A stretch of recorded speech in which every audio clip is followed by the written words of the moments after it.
Bueno, estamos ahora en tiempos preelectorales, es decir, muy aptos para la demagogia.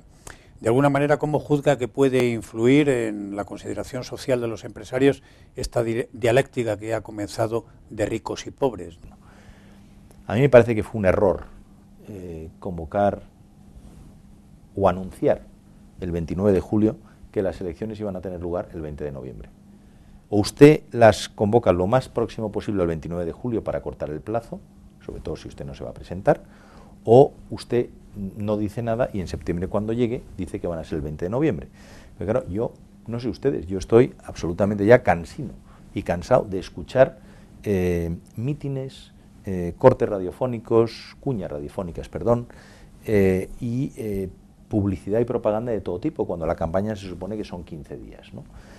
Mientras tanto, claro, el mundo se mueve y nosotros tendríamos que hacer cosas, pero como estamos en esta situación, pues no se toman las medidas que se deberían tomar, que son continuar con las reformas que hay que hacer, que algunas se han hecho tarde, otras se han hecho tarde y mal, y otras se han hecho tarde, mal y tibiamente, ¿no? Y me refiero a la reforma del sistema de pensiones, a la negociación colectiva que aducía antes, a la legislación laboral y a la reforma del sector financiero.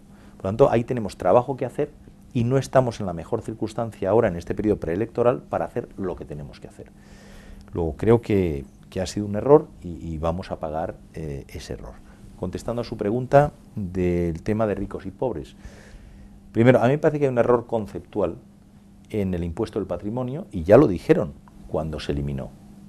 Es un impuesto retrógrado, es un impuesto que recolecta muy poco dinero, es un impuesto que grava dos veces y es confiscatorio, porque claro, el que tiene un patrimonio, salvo que lo haya heredado, ha tenido esa suerte, pues ha trabajado muchos años de su vida, ha hecho unos ahorros, y resulta que si esos ahorros son más de 700.000, ahorros que ya pagaron su IRPF en el momento en que esa persona ganó el dinero, pues ahora se los vuelven a gravar.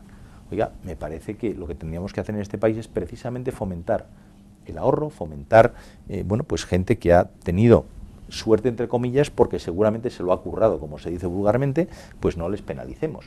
Segundo, decir que vamos a recaudar 1.400 millones de euros, yo desde luego no pienso de ninguna manera que vamos a llegar a esa cifra. Y claro, recaudarlos de gente que puede generar empleo, que puede consumir, que puede hacer una serie de cosas, me parece que es un error también. Por lo tanto, yo creo que no es una buena idea, y decir que con esos 1.000 millones voy a crear 300.000 empleos, bueno, a mí me parece francamente que es una tomadura de pelo. O sea, eso no va a pasar. Pues justamente a partir de que se hizo ese anuncio, se dijo, y por otra parte se ha llegado a publicar, que agentes financieros de paraísos fiscales están tratando de captar grandes fortunas españolas para ponerlas a buen recaudo fuera de nuestras fronteras. ¿Tiene usted alguna certeza de que eso esté ocurriendo? Yo no tengo ninguna prueba, digamos, de que eso esté ocurriendo, pero yo creo que es un tema que seguro que está pasando. Vamos, seguro que está pasando. Por eso mismo no se pueden hacer determinados anuncios alarmando a la población sobre si voy o no a hacer un determinado tema, porque el que puede tomar medidas y le parece que el tema es injusto, las toma. Y eso es justo lo que no deberíamos hacer. Yo creo que hay un aspecto que, por cierto, tratamos en el libro marrón del año pasado, que era la economía sumergida. La economía sumergida en España, que la vicepresidenta Salgado dijo en un momento determinado que no se podía medir, bueno, nosotros pensamos que se puede medir razonablemente. Se puede medir porque es difícil medir los ingresos, usted puede ocultar los ingresos, pero es difícil ocultar los gastos, porque va dejando rastros por todo tipo de sitios.